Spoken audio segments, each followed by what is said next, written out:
This episode of Skirmish Supremacy is brought to you by Reformation Brewery, the official beer of your game night.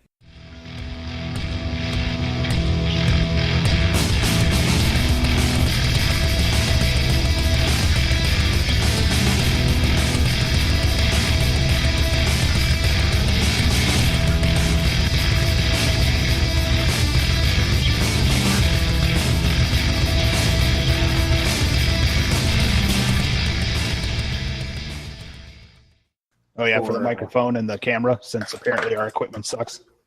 Our equipment doesn't suck. Well, whatever the fuck that microphone is up with. That sucked. That sucked big time.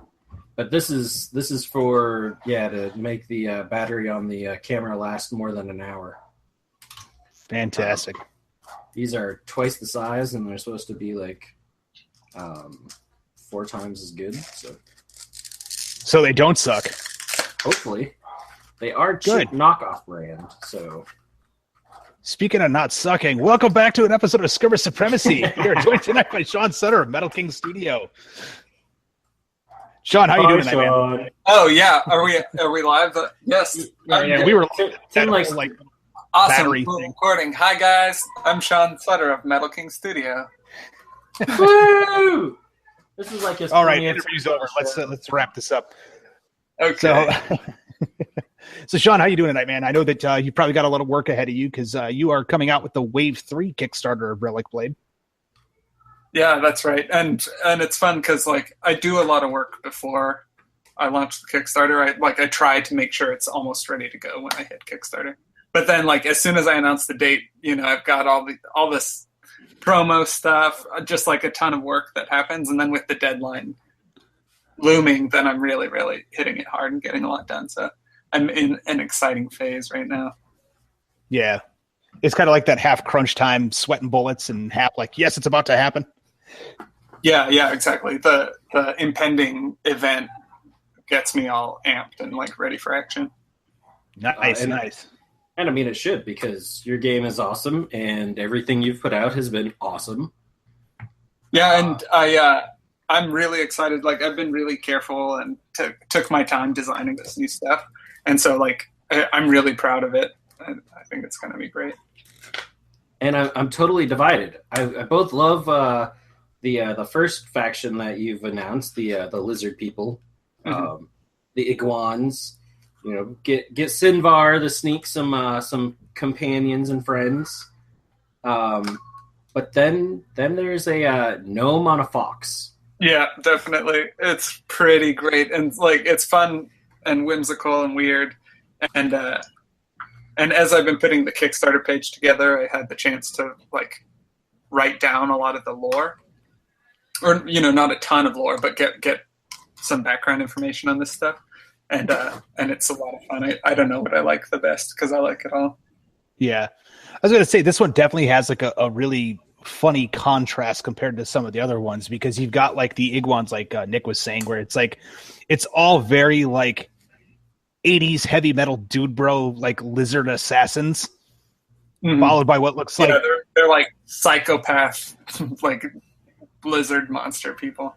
Yeah, followed by what I guess could best be summed up as like the magical creatures of Adventure Time. Yeah. There's a gnome on a fox and a big blue giant. It's pretty nice. It's pretty fun. It is quite a contrast, and like the intersection between them is maybe dubious, but the iguan are nomadic. That like they operate with nomadic triblets that like travel and trade, and so as they travel through the wilds, and that's where they run into these wilderkin characters. Nice. So I take it the iguan are members of the adversary, which is like your overarching bad guy faction. Yeah, well, at least the Wretched Hive are. Iguan as a race aren't like racially evil, but this group is specifically like black market, pirate, slavers, poachers. Like they're definitely evil individuals, but it's by their own will. They aren't like pigmen that were like made to be evil and are dim-witted. Right. I mean, Oh, my poor pigmen! You just called them dim-witted. Well, they are. Maybe they are. I guess I've never talked to one, sat one down, and heard what they think about. But the Iguan are way more autonomous individual. Yeah, so let's dive into that a little bit. You said that like the Iguan themselves. I know we talked about them very little bit from the last Kickstarter, because really the only one you had was Sinvar the Sneak, and I know at that point like the idea of the Iguan were still kind of they were very new to you. Like you knew you wanted to do more. It was in its infancy. Yeah, because so not to get too far off track, but Sinvar was a character that I did as like a commission in the first Kickstarter. A guy, one of the pledge levels, you got to design a character, and I'd make a card for it. And so a guy told me about his D&D character, Sinvar the Sneak, and then as I did the illustration and created the character, it was published in the Legends booster pack. And then now in the second Kickstarter, I actually did a sculpt of that character, and then also made the Iguan Assassin, which is like alternate loadout of the same figure. And so that was super cool. And I wasn't sure I'd do Lizardmen, but then the art just like really spoke to me, and it developed into something really cool. So the Iguan are like a lizard folk. They aren't like created by the adversary. They're an ancient race. So they're like endemic to the world, and are like a mutant, like made for evil, kind of like the orcs crafted by Sauron, you know? Gotcha. Or in your case, like the pigmen, which were crafted to act as extra bacon with an attitude. Bacon. Cool. So you were saying, so like with the Wave 3 Kickstarter, you've got this Iguan black market pirate group of a-holes, and then the other side, they run into this fairy race, I guess, or fae race, for the lack of better terms. Yeah. So the Wilderkin it's like more of a general term that describes the more exotic fae ancestry races. Because elves, like people are comfortable with the idea of elves existing. You know, there are elves in a city, and though they're a minority, they exist. Whereas like the Wilderkin are more exotic and like strange fae ancestry, races that have fae ancestry. So we've got a gnome, he's an alchemist, and he rides on a fox.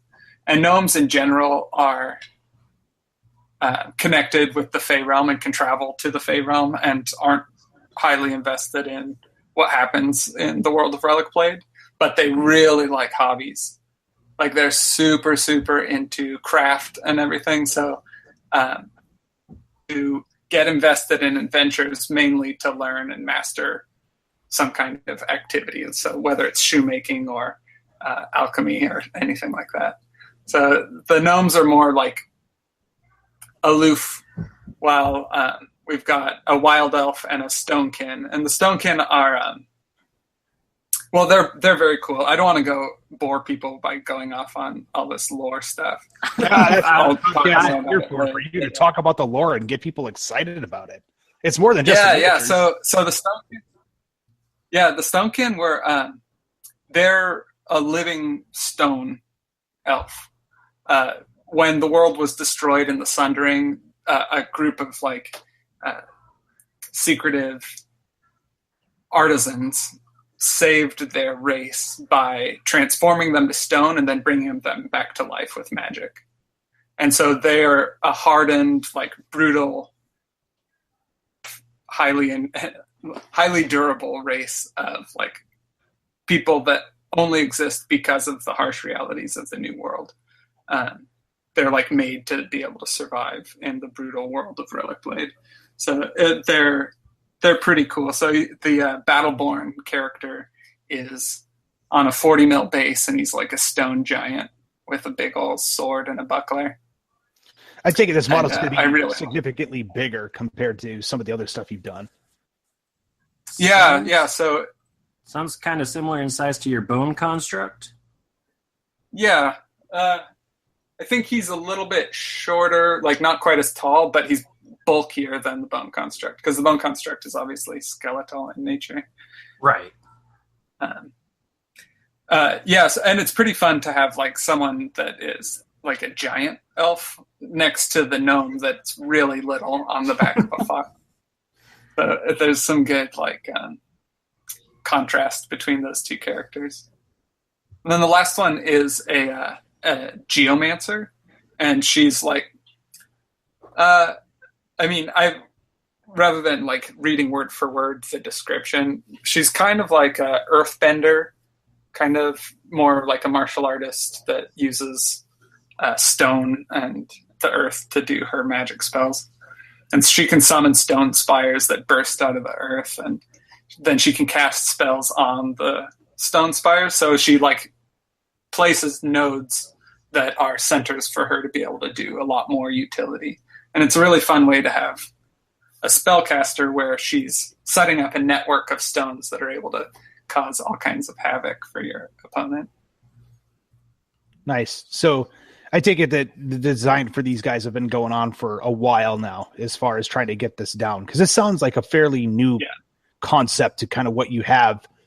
Yeah, I don't want to say that RelicBlade's been in any way straightforward. It's not, but like this sounds like a whole new concept of how to play the game. Yeah, I think that's taken the longest.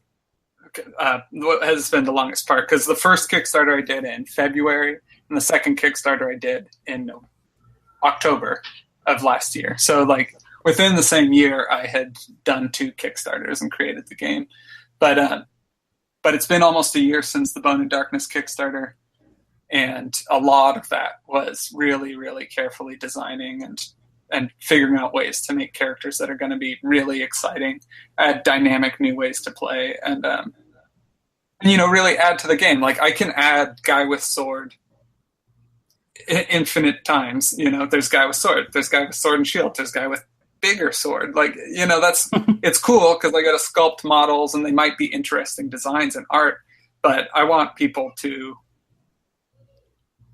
I want to make a good game. I want to make a fun, exciting game. And so taking the time to have like tons of synergy and background and cool stuff packed into the Iguan pack, and then same with the Wilderkin pack. Like you've got a new character type where the gnome and fox are actually separate characters.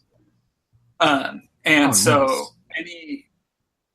the gnome has a rider special ability and the fox has a special mount ability. And so you always pair them, but it makes it so that as more gnomes come out, or heck, pot-bellied goblins or whatever,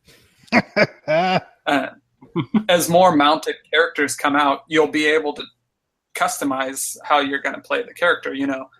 On the fox, they're going to be low armor, but very fast, and they can teleport. So that's awesome. But a knight on a teleporting fox is going to be really great for hitting and running, whereas a knight on a giant tortoise or a ram or something is going to operate a lot differently. So you're going to have a lot of playstyle choices as you mess around with how mounted characters are going to work in RelicBlade. So that's going to be really neat also. Nice. So this, again, all new concepts as far as how a lot of this is going to operate. Now, so as far as it goes, you're talking the difference between like mount and rider.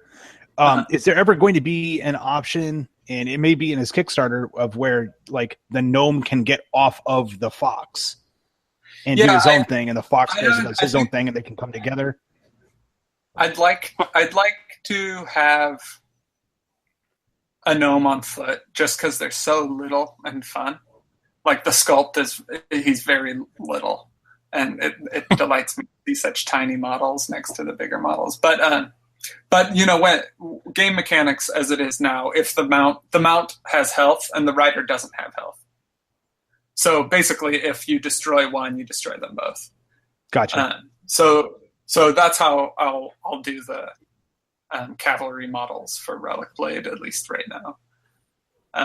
I can see in the future as large monsters or, bosses with different forms exist, that you'd have stages or something like that. But right now with the cavalry, it's going to be more like pairing up, and then they make a team that exists for the duration of the game.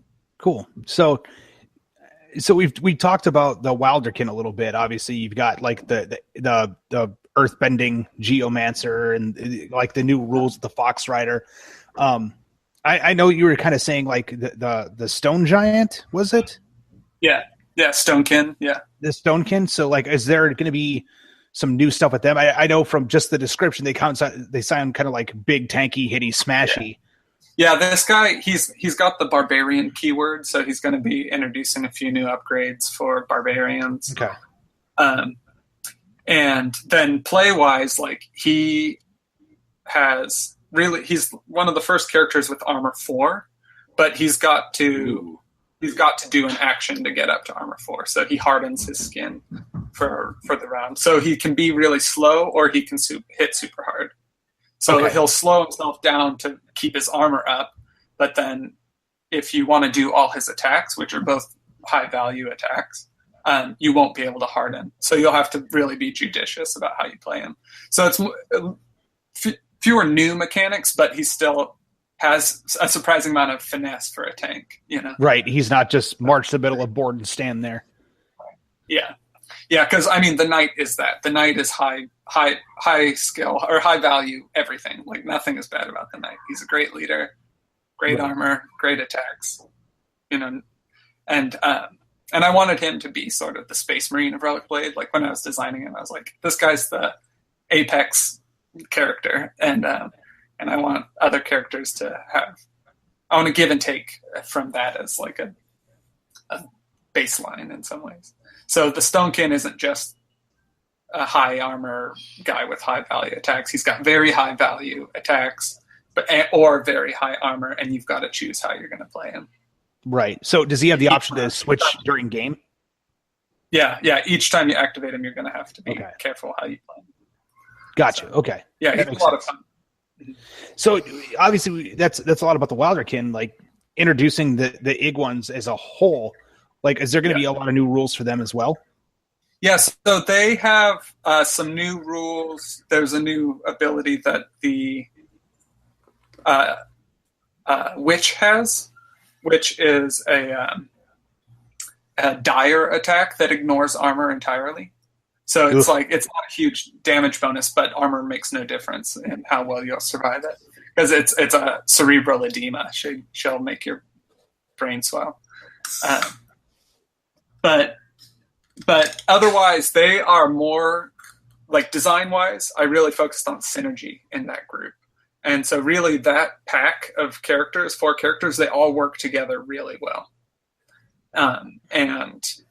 And there's like multiple sources for putting binds on characters or on targets. There's there's poison. There's rerolls. There's all kinds of great abilities. There's ranged and close combat characters. So you've got like a lot of really good options from the Wretched Hive, but they all need each other to be able to do everything right. So they're very fun. I really like playing as both of those factions. Right. So you and I talked a little bit, off the air about some of the stuff that you've been doing on the Kickstarter. So, again, we talked about it in the past. Like you are a one-man team, so like everything has to, like quality control and everything else is 100% on you. Yeah, there's a lot of preparation that goes into even considering going into Kickstarter with a product. Yeah. So as far as it goes, I know that you kind of announced it. We chatted a little bit, but why don't we talk a little bit about what you've had to do to get to this point and what you still have to do before it launches? Yeah. So like some of that behind the scenes stuff. Well, I try to, there's always a temptation to go big, like really big, and that's what, Cool Mini or Not or Mantic or whoever, the companies that really use Kickstarter often, right, really, really go big. Like they're like, we've got 1,000 stretch goals, we've got tons of free stuff, and you buy a $100 game and you just like go nuts. And for me to do that, I could easily sign myself up to do so much work that I would never deliver on time. And so I've got to, as much as I want to add more stuff to the campaign, I try to have a structure that's going to be manageable for me and fun for people who buy it. So that's one reason why I have 2 faction sets. If you back at the 2 faction sets level, it's $60, so you save a little bit off of if you bought it. And really, that's enough for 2 players to play full game. Okay, so it is 2 full 100-point lists ready to go. Yeah, the Wilderkin are like 80 points probably with upgrades. So they could stand to have another character added to them. But the Wretched Hive actually is like a neat 100-point package, and they all work together great. So with stretch goals, hopefully I'll have a good option to entice people to buy another good character for the Wilderkin to enjoy. But then that's the other thing, like stretch goal wise, I'm going to be looking at adding a few new characters, hopefully get together some cool packs. So fun stuff, but nothing that's going to like cripple me. Right. Yeah. Like last time, adding a book at the end was pretty crazy, and I delivered a little bit late because of it. But I mean, anyone blamed me? Like I accidentally added a 200-page book to the project. Whatever. My bad, but you got it for free, so enjoy it. Yeah, I was going to say, if anybody is going to complain about that, they've got some serious entitlement at that point. Like, that's the only thing I could possibly think of to say it. It's like, oh no, here's a free 200-page book. I decided to throw it in for you as a thank you. Oh, that doesn't mean I get my minis on time. Yeah. No, and then I try to deliver fast though. So that's something I want. I don't want people's hobby money to be tied up for a year before they get something to pay. You know what I mean? Yeah, I totally understand that. So as far as that goes, like, do you plan with this Kickstarter? I know you're talking extra characters, like stuff that's going to hint towards like, a wave 4 or some stuff that's going to help flesh out some of the stuff you've already put out. Yeah, let's see. There's stuff. I don't know. I don't know if I should announce anything, but there's stuff I want to add that'll. You can hint if that's all you want to do. You can hint. Yeah, there's stuff that I definitely want to add that will make the older stuff light up more. But really, the way RelicBlade works, there are 2 main alignments. There's advocate and adversary, and you can use any characters within those alignments in your warband build.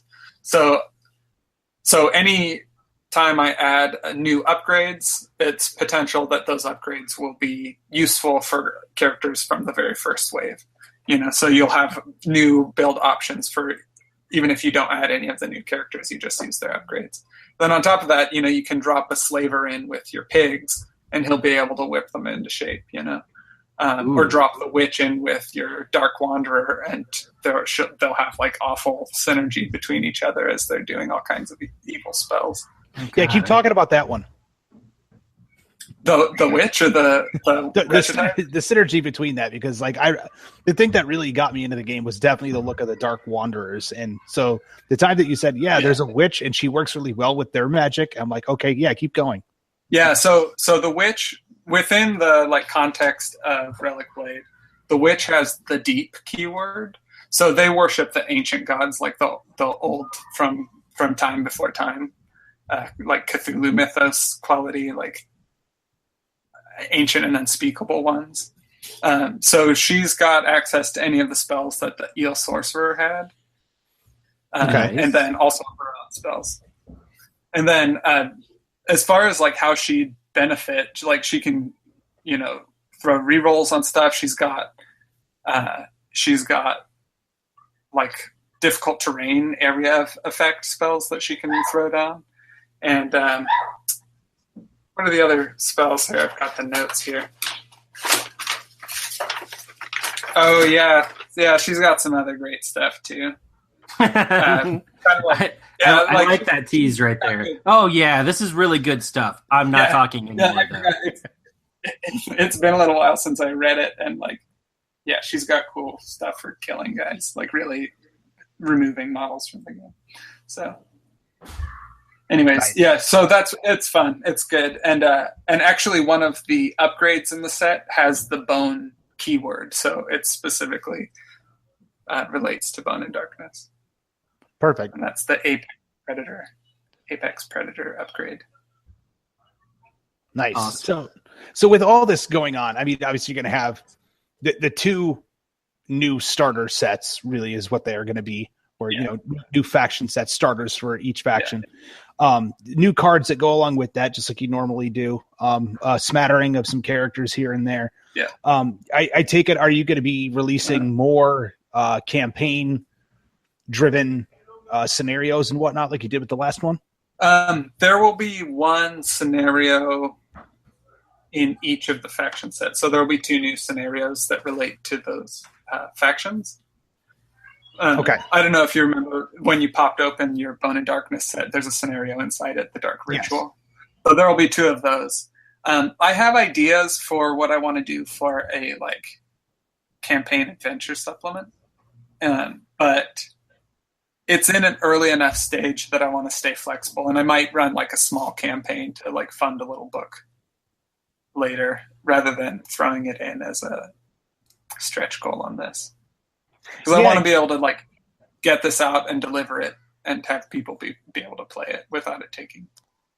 Yeah, and I think with the fan base that you've built, because I mean, you do have a pretty diehard fan base of RelicBlade players. I think, especially you being a one-man show, and you're very transparent about that, and it's not like you're doing it in some way that says, "Oh, please pity me, I'm a one-man show." You're just like, "Look, I am a one-man show. I can only do so much." I think most people, if you were to decide to do just kind of like a book-only Kickstarter, I think a lot of people would respond to it. Yeah, I think it'd be fun. And frankly, in the adventure, adding special monsters and being able to add figures for those monsters or stuff like that, I've kind of got a dream wish list for that. I think it'd be cool to have two rival characters that are involved. Here we're talking about stuff that isn't even in the next Kickstarter. It's just wish listing. But it'd be really fun to have two rival characters that you would play their story, but with your warband, as that you send your characters to join them on a vendetta or some kind of revenge mission. So, nice. That kind of stuff. And anyone who's followed you long enough, Sean, knows that even though it's not in the next Kickstarter, you may even be, have talked about this as going to be the topic of the next Kickstarter. Should also know that, it's likely to change, because we should be talking about Wizards and Giants right now, or Wizards and Ogres. Yeah, you're right. Well, so because I was going to add Wizards and Ogres to this one, but I ran into some design problems. I number of activations is super important in a small skirmish game. And if you only have 3 models, that's tough against a horde of bone stalkers. And then figuring out ways, design ways to make it feel like you're commanding a giant ogre instead of a large base model that is essentially a hero. I really wanted to make it, the feeling wasn't there, so I needed more time before that happened. And then with the Wizards, I had I have the whole pack planned. I've got the cards written. I've got everything settled for the Wizard expansion. But I wanted a little bit more time to decide. I wanted to make something really good. I didn't want to make a different type of ranged guy. You know what I mean? Right. There's already an archer. I don't need to make a guy that fires magic missiles. That is rules-wise an archer. Yeah. In Gauntlet, you could play as a barbarian or an archer or a wizard, but they all just shot ranged attack, Yes. Right. The idea is the barbarian threw this unlimited number of swords. Yeah. So that's why, with the wizards in this, there's the witch, which is going to be, she's a dedicated spellcaster, and she's got really interesting spells. And the geomancer not only has interesting spells, but she actually places things on the board that change how your opponent's going to have to play. So I've got 2 really exciting wizards that I'm adding to the game, even though I'm not adding the wizard class, quote unquote, yet. Right. Even though I have it I just need more time to decide if that's really the direction I want to go. Right. Yeah, you don't know when I just like throw out Exploso, the fireball wizard. Yeah, Though yeah, that does exactly. sound like Because fun. I mean, it would be fun, but it would also be, I don't know, RelicBlade to me, even though at face value it seems like it's a D&D based game, there is more uniqueness to it, and I love vanilla fantasy, and so there's going to be a vanilla flavor to it. But I also, when I add a spellcaster, I want to make sure that it's interesting and dynamic, and you use them in ways that are both support and DPS. Right. I've got to make sure the play style fits. Right. Totally understandable. But as far as giants, man, that's another thing I've got to really figure out, like how to make giants good. And so the ogre gladiator has really cool art that I had from like the first campaign, and then we didn't reach the stretch goal in the second campaign for it. But this time it's going to be the first stretch goal, just like first things first. Let's make this ogre, and adding one ogre. Yeah, exactly. Adding one ogre to a warband, like it doesn't. That's fine. That's great. Have an awful giant demented badass in your warband, but a whole warband that's like all demented badass giants is a little bit, like rules wise, a little bit heavy because they aren't fulfilling multiple roles as clearly. So yeah, you will get a giant and you will get to add an ogre to your warbands. Nice. So correct me if I'm wrong. The ogre is going to be kind of a neutral, right? He could be taken by anybody. No, the ogres in RelicBlade are evil. Oh, okay. So adversary. Yeah, I like the idea of having neutral characters that can play for either path alignment, but the lore around these ogres is pretty strictly like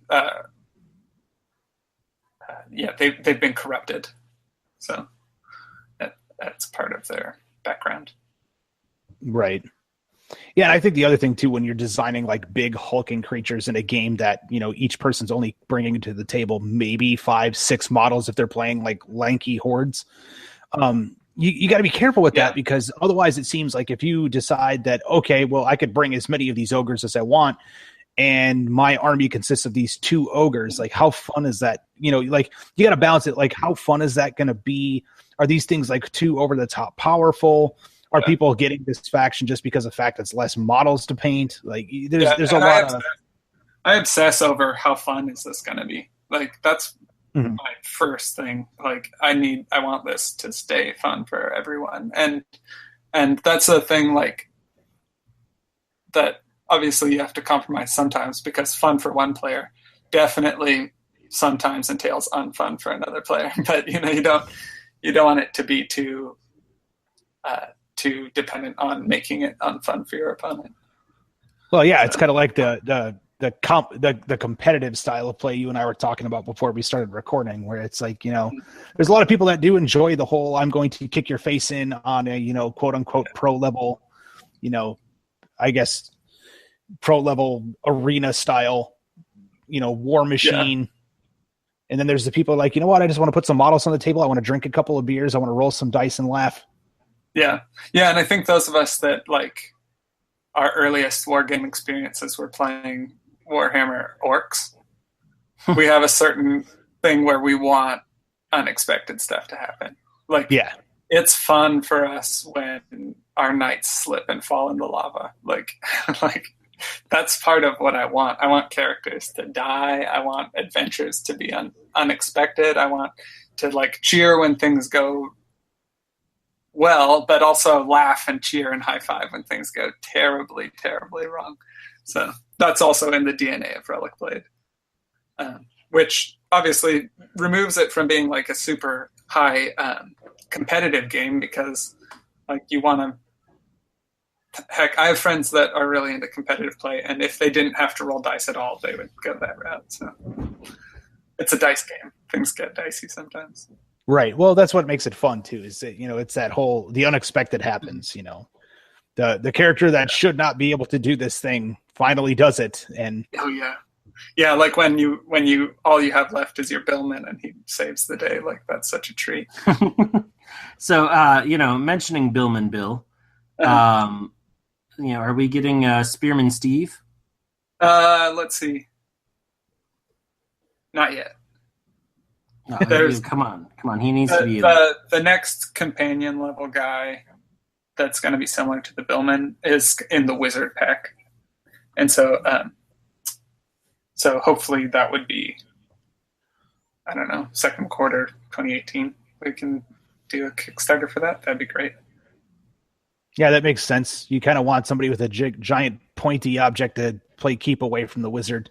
Yeah. A Wizard is busy carrying around all these books and distracted by the alignment of the stars. He needs someone to stand next to him and poke people away and not get dead. Stay back. Of course, this one has to be obsessed with alcohol. He has to have alcohol stashed all over him. That's a good idea.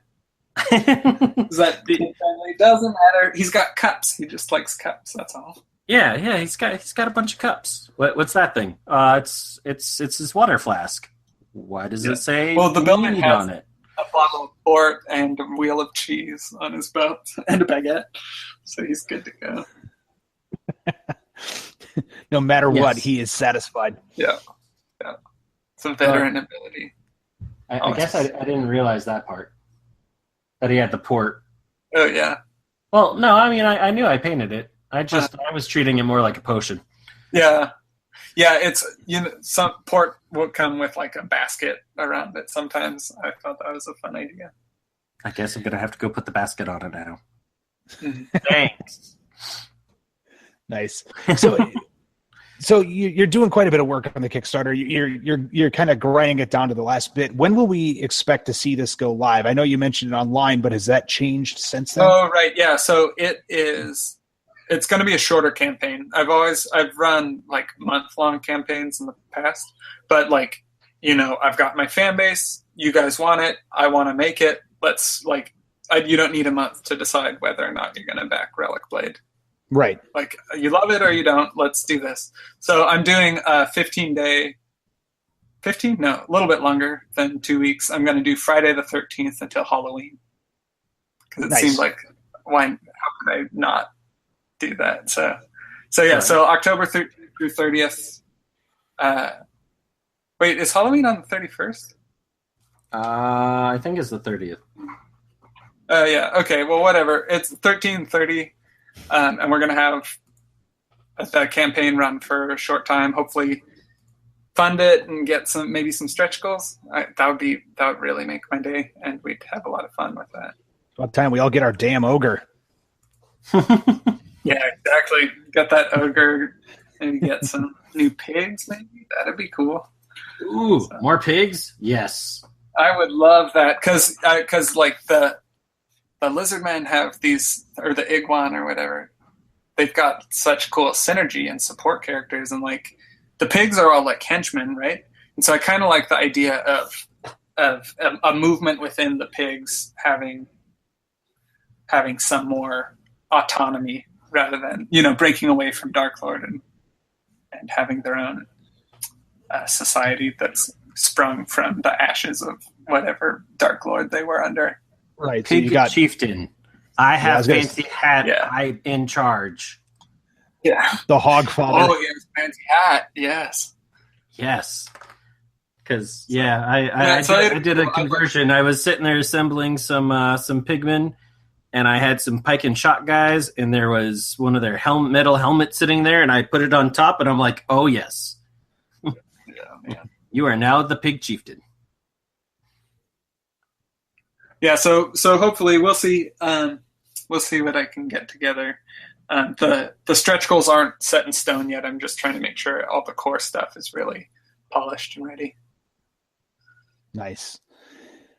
So do you plan on releasing any lore, like kind of little teasers here and there about the lore of the different factions before? I mean, obviously we talked about it tonight on the podcast, but did you plan on releasing little tidbits here and there before the campaign just to kind of get everybody excited? when I show, I'm going to share the high res renders of the sculpts and add the little paragraphs I wrote about their background over the next week or 2 weeks, 3 weeks until launch, right? Yeah, so like hopefully tease a character or two a week, get some buzz about that, because I like the Iguan based on the fact that they're muscly. I didn't need to know, but then as I wrote all their background, I'm like, oh, I like them more. Oh, I like them so much more. Like I didn't think I was like a big like fluff addict, but like, ooh, cool, ooh, just like knowing about them made me pretty excited. So hopefully other people will like it too. They definitely have that 90s Saturday morning cartoon look to them, where it's all like, dude broed out and kind of ready to go. Street sharks. Yeah, definitely. Yeah. Yeah. Oh man, I can totally imagine them like just like cheesy voices. Like, I'll get you. Weren't for those meddling kids. You got to have one that sounds like that, like lame, like over the top super meathead surfer guy. That's like also the villain. Yeah. That sounds good to me. So yeah, we just need to they're really happen. fun. I'm excited. Awesome. So as far as I go, I was going to say, there's going to be a new Legends pack in this Kickstarter. So I'm going to have a pledge level where people will be able to pledge and have me do an illustration and a card for whatever character they want, and then add that and have that available as an expansion pack. So it won't have figures, but it'll all be like characters ready to play.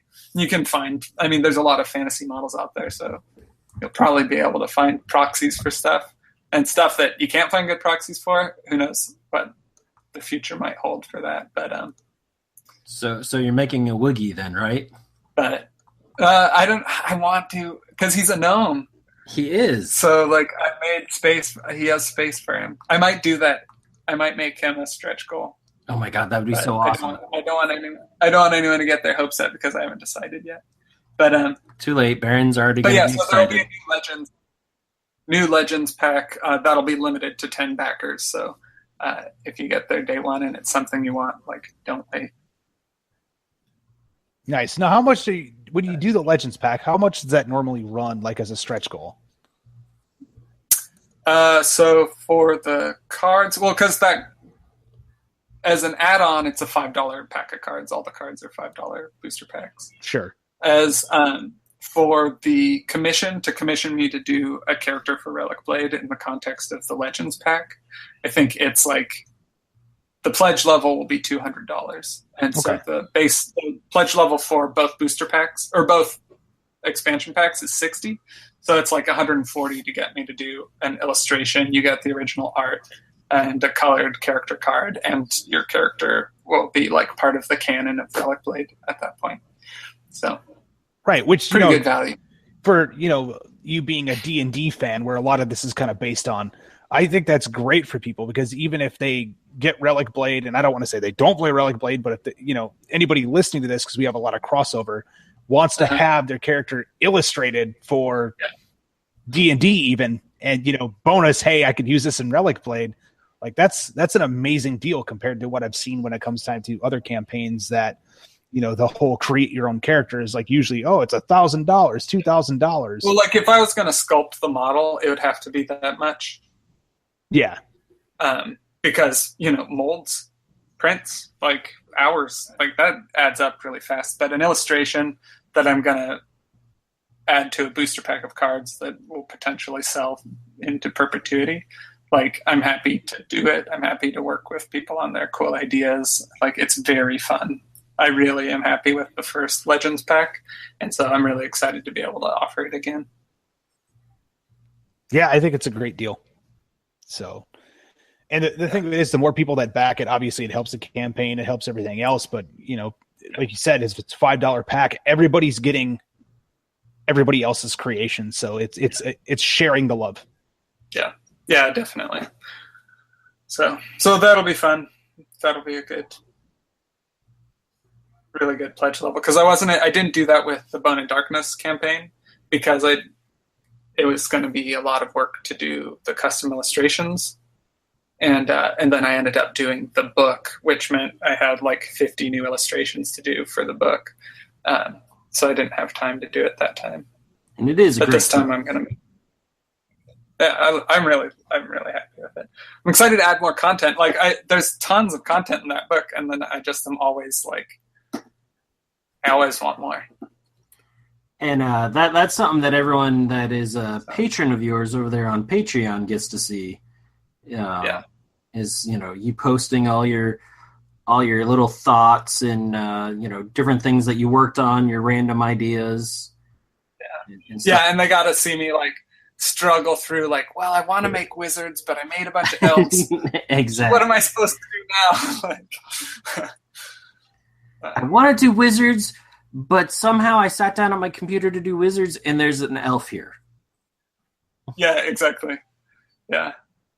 I had a great conversation with a guy at KublaCon, which is a game convention in San Francisco. And he was like, why don't you have any gnomes? And I'm like, I've never liked gnomes. And then I was like, wait a second. I watched David the Gnome so much when I was a kid. I was like, I guess I'm not crazy about Warcraft gnomes? Like, wait, we need gnomes. And so we like, it like went from, there are no gnomes because I don't like gnomes to, oh my gosh, as soon as I get home, I'm sculpting a gnome. It's too much fun. So, talking about gnomes, I've always had a soft spot for gnomes. Love gnomes. They're just, so fun. But there's been this guy that I've been watching on Twitch here and there, and he's talking about making gnomes, but not your typical gnomes for a D&D campaign he's making. And he's like, I want to make them, kind of like the Mechanicus from 40K. I'm like, you just need to make them complete and total sociopaths. Mm-hmm. They just randomly grab somebody to use them for their experiment and don't understand why everyone else is freaking out around them. And he's like, oh my God. So, talking about not having, Warcraft gnomes. Yeah. Yeah. Mine are much more, Keebler elf garden gnome, right? Okay. So now that you said that, garden gnome has to be a power. Yeah, gardening. So, like, at that point, like, the gnome just, like, stands still, and everybody thinks he's a statue, and they have to ignore him for a round. Oh, man, that would be an awesome skill. Yeah. Or, like, just straight up garden gnome. If you defeat him, then you find out whether or not it was a ceramic version of him. Yeah, like a decoy. You have successfully shattered a ceramic garden gnome. It's like the whole like cheesy, early 2000s anime thing where it's like, oh, I attacked a ninja. Oh, it was a log. Only in this case, it's like, oh, I attacked a gnome. Oh, it was a garden gnome. It was a gnome. As you strike the killing blow, it shatters into thousands of little shards of ceramic. And now you are equally as embarrassed as you are annoyed. Yes, exactly. A pot-bellied guy standing. The literal vampire pot-bellied goblin. Literally. Oh, yes, literally. Folks, I'll explain that one later, I promise. But so Friday the 13th, you plan on launching this bad boy? Yes. Awesome. Are you going to include candy corn in the packaging? Yeah, that would be fun. Yeah, so less than a month away, and the campaign's only going to be like 2 weeks. So show up and get your hands on like rad new RelicBlade stuff. And I mean, really, I talk about it, but these faction sets are a great way to get into the game. Like, they're perfect for new players. But also because of the way you can use any characters with any other characters and the way upgrades can affect other packs of cards, like, are going to be really excited about all the new stuff. And new players are going to be able to, for $60 get two armies for a new war game. So like I don't know. To me, it's exactly what I'd want as a consumer of war games, which is why I make it that way. I rarely buy a new game without buying two armies, and Right. and so that's how I consume games, and so I want other people to get it without having to spend as much as I do. Well, how nice of you to look out for other people's wallets as you launch a Kickstarter. Yeah, and then tell me that for $200 I can have my own character. fine. Yeah. Hey, if anybody out there knows the art world, they will know exactly how much of a steal that is. Oh Yeah, it's great. Yeah. But it's this game is my passion, and I appreciate it so much when people are willing to try a new game and willing to like get on board with something like this, because I know a lot of people, they don't even look at a new game unless their game group is going to play it, and so it's hard for me because I can't go to everyone's game group and demo it for them. But it's a super good game, and so people that are willing to step out and try it, like, they're my people, and I really try to foster the reality of that. Like, this is a one-man show, and I'm going to treat you as best I can, because when you buy it, like, you're my friend. You're not just a guy that bought a product from a company. Right. Yeah. And again, a lot of that goes back to the fact that in a way this is very bespoke. You're a one-man team. It's your world, everything. So, it, in a way, like, it's them, I guess if you want to say, I don't even want to say donating, but like them getting involved is, it's a very personal thing for you. Yeah. Yeah. And I'm limiting it. So like, I'm not going to accidentally line up too many cheap commissions. I'm just going to do 10, and they'll be part of my world, and we'll work together on making something awesome. Okay. So you are going to limit that level. Yeah. Only 10. It's a 10 card booster pack. There are 10 commissions open. So. Perfect. Okay. So Sean, just for those who may be listening to this for the first time, which I find that hard to believe, you're kind of a regular now. Where exactly can everybody find you? Like Twitter, Instagram, all that good stuff. Yeah. So RelicBlade.com is the main source for like learning about the game and all of that. And then also where it's available to purchase. Then on Facebook, the Facebook group is really the best way to engage in the community, because it's not just me telling you about the thing I made. Like, there's a ton of people posting painted models and battle reports and everything, and that's RelicBlade Adventure Battle Friends on Facebook. There's Metal King Studio on Facebook for like official stuff. And then on Instagram, I post inside stuff, like studio stuff, and that's Sean_Sutter_art. So you can find me on there too. But like for the game stuff, YouTube, I mean, there's a lot. Social media is so crazy these days. But if you want to see the game get played, check out YouTube. Guerrilla Miniatures Games. Ash Barker plays a ton of RelicBlade. He's played a whole campaign, and so you can watch all the adventure and all of the ups and downs of them trying to battle through the darkness and that. And there's a lot of great stuff online. Facebook, Instagram. I do have a Twitter account, but I don't. Wargaming stuff isn't that active on Twitter, so whatever. Yeah, not really. It's usually linked to a Facebook group or an Instagram of something that it's like, oh yeah, by the way, Twitter, if you have it here, just go here anyway. So yeah, go here. You can find links back to this, back to my main source. So. Yeah, it sounds about right. All right, folks, so that's going to wrap up this episode of Skirmish Supremacy. Again, look out for the Wave 3 of RelicBlade that will be launching on Friday the 13th of October. We will see you next time. Bye! Thanks for listening to another episode of Skirmish Supremacy. To see more of the antics that Nick and I do, you can check us out on Facebook at Skirmish Supremacy. We also have Twitter, which we can be reached at Skirmish Supreme, because apparently Skirmish Supremacy does not fit in Twitter. And if you want to email us directly, you can reach us at tim@skirmishsupremacy.com or nick@skirmishsupremacy.com. Thanks for listening.